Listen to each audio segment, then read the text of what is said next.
Na jó, tehát ez most egy ilyen storytime lesz, nem fogok közben sminkelni. Mert már este van. De azért elmesélem nektek a mai napomat, mert csodálatos volt, de egyben nagyon vicces is. Szóval kezdjük azzal, hogy 4:08-kor indultunk, ugyanis most itt vagyunk Horvátországba, jöttünk megnézni a Plitvicei tavakat, ezért én eldöntöttem, hogy én 6 óra 15-kor fölkelek nektek storytime-ot készíteni. Hát így is történt, én nagy hősiesen fölkeltem. Reggel 6:30 körül elkezdtem csinálni a hajamat, de elkezdtem csinálni a storytime-ot, mondom, tök jó, találtam egy fasz a kis spotot, fölvettem nektek egy tök humoros kis storytime-ot, majd el is indultunk, gondoltam minden rendben van.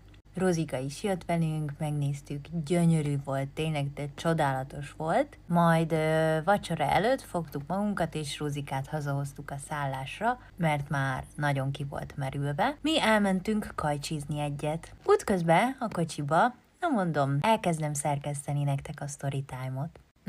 Alig lehetett belőlem valamit hallani, ugyanis ahogy a tükörpolcára letettem a telefonomat, az alja teljesen ki volt takarva, és olyan volt, mintha egy dobozból beszélnék nektek. Zúgott, sípolt. Mondom, ezt nem rakhatom ki. Aztán mondom, de mondom, már csak azért is ki fogom rakni. Mert mondom, csak azért keltem föl reggel, csak nem lehet olyan rossz. Aztán olyan rosszat ment a videó, hogy mondom, ez tényleg nagyon szar lett.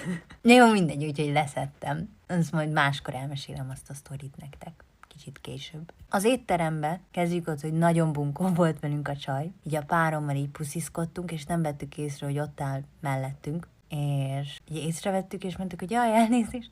És ilyen féltvágott, hogy mondom, ez sincs boldog párkapcsolatba. Gyűlölöm a csípőset. És a nagymamám rendelt magának egy pizzát. Csak ezt elfelejtette mondani, hogy neki ott a kis tányérján voltak erős paprikák, ugyanis ő azzal ette, és az erős paprikák hozzáértek a pizzaszelethez, amit ettem az elejéhez, és beleharaptam. Elkezdett ömleni az orrom, folyni a könnyem, olyan csípős volt, olyan rosszul lettem. Utána mentünk tovább. A bátyám azt hitte, hogy elhagyta a pénztárcáját. Akkor ott nagy pánik volt, utána meglett. Majd hazajöttünk, gondoltuk, bedőlünk egy picit az ágyba. Leülök, valami vizes. Rózika sajnos túra közben ugye ma nagyon sokat ivott, és hát nem tudom, hogy álmába, vagy csak úgy, bepisilt a matracomra.